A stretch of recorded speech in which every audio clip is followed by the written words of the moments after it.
Sun pictures கலாநிதி மாறன் பெருமையுடன் வழங்கும் தனுஷ் நடித்து இயக்கும் ராயன் ஜூலை 26 முதல் உலகமெங்கும்.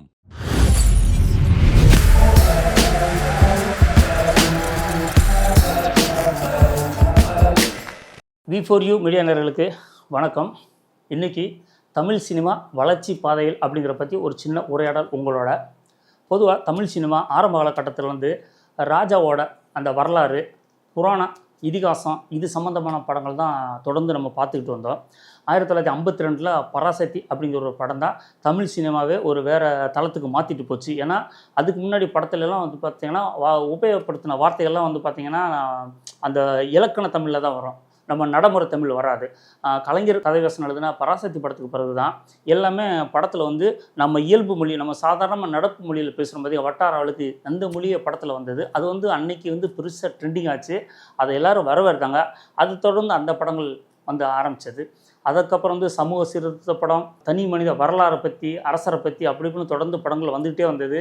அப்புறம் இதே காலகட்டம் தொடர்ந்து வர வர வர ஒவ்வொரு காலத்துலேயும் அந்த காதல் வந்து ஒவ்வொரு கோணத்தில் சொல்லப்பட்டது, பழியவங்களும் ஒவ்வொரு கோணத்தில் சொல்லப்பட்டது. நடுவில் எம்ஜிஆர் சிவாஜிக்கு அப்புறம் ஜெய்சங்கர், முத்துராமன் இவங்க வந்து கொஞ்சம் சினிமா மாற்றினாங்க. இப்படி கொஞ்சம் கொஞ்சமாக ஒவ்வொரு காலகட்டத்திலையும் மாறி மாறி வந்துட்டு இருந்தது. 80s பார்த்தீங்கன்னா முள்ளு மலரும், உதிரி பூக்கள், கல்யாணராமன், நீல மலர்கள், 6லிருந்து 60 வரை இந்த மாதிரி படங்கள்லாம் வந்து பார்த்திங்கன்னா ஒரு ஆர்ட் படமாக வந்துட்டு இருந்தது. அப்போ வந்து என்னடா தமிழ் சினிமா ஒரு நல்ல பாதையில் போயிட்டுருக்கு அப்படின்னு நினச்சிட்டு இருக்கும்போது முரட்டுக்காலை அப்படிங்கிற வந்து ஒரு படம் வந்து கமர்ஷியலாக வந்து மிகப்பெரிய வெற்றி அடைஞ்சோன்னே எல்லாருமே அதை பார்க்க ஆரம்பித்தாங்க. அதன் அடுத்து வந்த சகலகலாவலன் வந்து மிகப்பெரிய வெற்றி அடைஞ்சோன்னே அதுக்கப்புறம் தமிழ் சினிமா முழுக்க அந்த கமர்ஷியல் மசாலா அப்படிங்கிறதுல அப்படியே தொடர்ந்து போயிட்டு வந்துச்சு. அதுக்கப்புறமும் இப்போ லோகேஷ் கனகராஜ், நெல்சன் இவங்க வந்த பிறகு இந்த போதைப் பொருள் அப்படிங்கிற விஷயம் நிறையா வந்துட்டு இருந்தது. இப்போ சமீபமாக 2020க்கு அப்புறம் பார்த்திங்கன்னா சினிமா வந்து ஒரு வேறு பாதையில் போயிட்டுருக்கு. அதை வந்து நம்ம கண்கூட பார்க்க முடியுது. நான் ஏற்கனவே சொன்னேன், 2024 ஒரு 6 மாதத்தில் இத்தனை படங்கள் தயாரிப்பாளர்கள் லாபம் கொடுத்த படமாக இருக்குது, தரமான படம் இத்தனை படம் இருக்குங்கிற விஷயத்தை நான் சொல்லியிருந்தேன். இப்போ வந்து இந்த வீடியோவில் என்ன சொல்ல வரேன்னா, இப்போ சினிமா வந்து பார்த்திங்கன்னா ஆரம்ப காலத்துலேருந்து எப்படி சினிமா வந்துச்சுங்கிறத பார்த்தோம். இப்போ இந்த 2020க்கு அப்புறம் வந்த படங்கள் பார்த்திங்கன்னா ஒரு பஸ்ஸு, அந்த பஸ்ஸில் ட்ராவலிங் படத்தை முடிச்சிடுறாங்க. ஒரு ட்ரெயின் பிரயாணம், அந்த ட்ரெயின் பிரயாணத்தில் முடிச்சிடுறாங்க. ஒரு இரவில் நடக்கிற கதை ஒரு படத்தை முடிச்சிடறாங்க. ஒரு பகலில் நடக்கிற கதை முடிச்சிடுறாங்க. 24 மணி நேரத்தில் முடிச்சிடுறாங்க. கதையை வந்து ரொம்ப சின்ன விஷயம் எடுத்துக்கிறாங்க. சின்ன விஷயத்தை எடுத்து அதை திரைக்கதை மூலமாக வந்து பார்த்திங்கன்னா பெருசாக சொல்லி பெரிய வெற்றி அடைஞ்சிடுறாங்க. நம்ம பழைய படங்கள்லாம் பார்த்திங்கன்னா அதுக்கு வந்து நிறைய கதை, அப்பா, சித்தப்பா, மாமன், மச்சான், பங்காளி, எதிராளி அப்படின்னு ஒரு பெரிய திரைக்கதை அமைக்கிற வேண்டிய வேலை இருந்தது. இன்றைக்கி அப்படி இல்லாமல் ஒரு சின்ன விஷயத்தை எடுத்து பெருசாக வச்சு ஜெயிச்சுக்கிட்டு இருக்காங்க. நம்ம நிறைய படங்களை சொன்னோம். அதேமாதிரி இந்த ஒரு தவறு செய்தால் அப்படிங்கிற படம்லாம் பார்த்திங்கன்னா ஒரு சின்ன விஷயந்தான், ஆனால் சமூக படமாக இருக்குது. பெருசாக நம்ம பேசப்படலைன்னா கூட ஆனால் ஒரு தரமான பட வரிசையில் அந்த படம்லாம் இடம்பெற்றிருக்கு. அதே மாதிரி ஒரு வல்லவன் வகுத்ததடா, ஜே பேபி, எத்தனையோ படங்கள் நம்ம சொல்லிகிட்டு இருக்கோம். வல்லவன் வகுத்ததடா படம்லாம் பார்த்திங்கன்னா இந்த படம்லாம் மக்களுக்கான படங்கள். இந்த படத்தில் அருள் ஜோதின்றவர் ரொம்ப சிறப்பான நடிப்பை பெற்று நம்ம மனசில் நிற்கிற மாதிரி நடிச்சிருக்காரு. அதுமாதிரி ஒரு தவறு செய்த படத்தில் ஸ்ரீதர், அந்த சுறா அப்படிங்கிறவங்களாம் சின்ன கேரக்டர் தான், ஆனால் பெருசாக மனசில் மக்கள் நிற்கிற மாதிரி வந்துச்சு. நம்ம ஆரம்பத்தில் எல்லாருமே வந்து பார்த்திங்கன்னா இந்த அளவுக்கு நடிப்பாங்க அப்படின்னு நான் எதிர்பார்க்க முடியாது. எல்லா நடிகரும் அது எவ்வளோ பெரிய உச்ச நடிகராக இருந்தாலும் ஆரம்பத்தில் வரும்போது ஒரு நார்மலாக தான் வருவாங்க. ஆனால் அவங்க நடிப்பின் மூலம் மக்கள் கவனத்தை ஈர்த்து வந்து பெரிய அளவில் பண்ணுறாங்க அப்படிங்கிறது.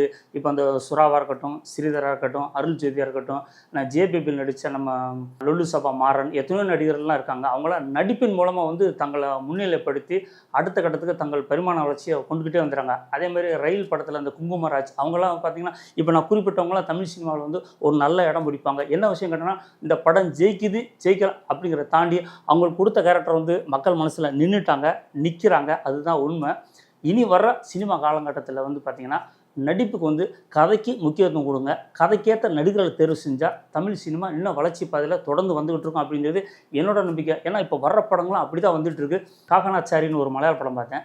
2040 இந்த உலகம் எப்படி இருக்கும் அப்படிங்கிறத ஒரு விஷயமாக காமிச்சிருக்காங்க. பட் இப்படி இருக்கும் அப்படிங்கிற நம்ம யூகம் பண்ணிக்கிட்டால் கூட பட்டு சொன்ன விஷயங்கள் ரொம்ப புதுசாக இருக்குது, புதுமையாக இருக்குது. இது இருக்கும் இல்லை அப்படிங்கிறத தாண்டி ஆனால் ஒரு விஷயத்தை புதுமையான முறையில் செய்கிறாங்க அப்படிங்கிறது வந்து நம்ம வரவேற்க வேண்டிய விஷயந்தான். அதேமாதிரி கல்கி படம் கூட பார்த்திங்கன்னா 2800 உலகம் எப்படி இருக்குங்கிறத காமிச்சிருக்காங்க. அது உண்மை பொய் அப்படி தாண்டி ஒரு கற்பனை வடிவை கொடுத்துருக்காங்க. நம்ம பார்க்குறோம் பார்க்கலங்கிற தாண்டி அது செயல் வடிவாக நம்ம முன்னாடி வந்து நிற்கிது. அதை பார்த்துட்டு நம்ம அதை ஏற்றுக்கிறத தாண்டி அப்படி ஒரு விஷயம் பண்ணியிருக்காங்க. அதெல்லாம் பார்த்து நம்ம தெரிஞ்சுக்கணும். இன்னும் ஒரு 100 வருஷம் கழிச்சு அந்த படத்தை பார்க்கும்போது என்னடா 800 வருஷத்துக்கு வர்றதை இப்படியே முன்னாடியே பண்ணியிருக்காங்களா அப்படிங்கிற வரலாற்று பதிவு நிச்சயமாக இருக்கும் அப்படிங்கிறது ஒரு உண்மையான விஷயம். ஸோ தமிழ் சினிமா வந்து தொடர்ந்து வந்து வளர்ச்சி பாதையில் போயிட்டுருக்கு அப்படிங்கிறது தான் என்னோட பார்வையில் தெரியுது. ஏன்னா இந்தியாவை பொறுத்த வரைக்கும் பார்த்தீங்கன்னா இந்தி படங்கள் தான் அதை முதன்மை நிலையில் இருக்காங்க. அதை வந்து நம்ம மறுக்கவே முடியாது.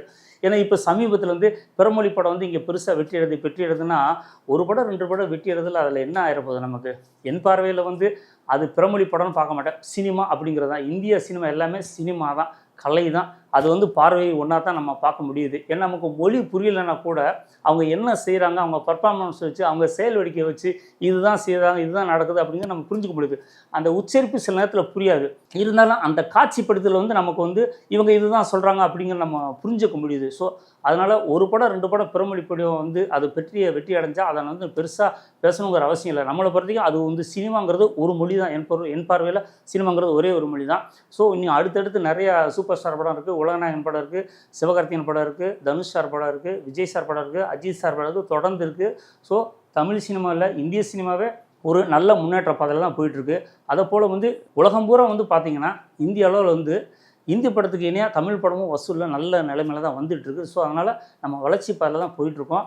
தொடர்ந்து வரும் இயக்குநர்கள் வந்து நல்ல கதைக்கேற்ற நடிகர்களை தேர்வு செஞ்சு நடிக்க வச்சா இன்னும் நம்ம தொடர்ந்து முன்னேறுவோம் அப்படிங்கிறது சினிமா ரசிகனா என்னோட நம்பிக்கை. வணக்கம்.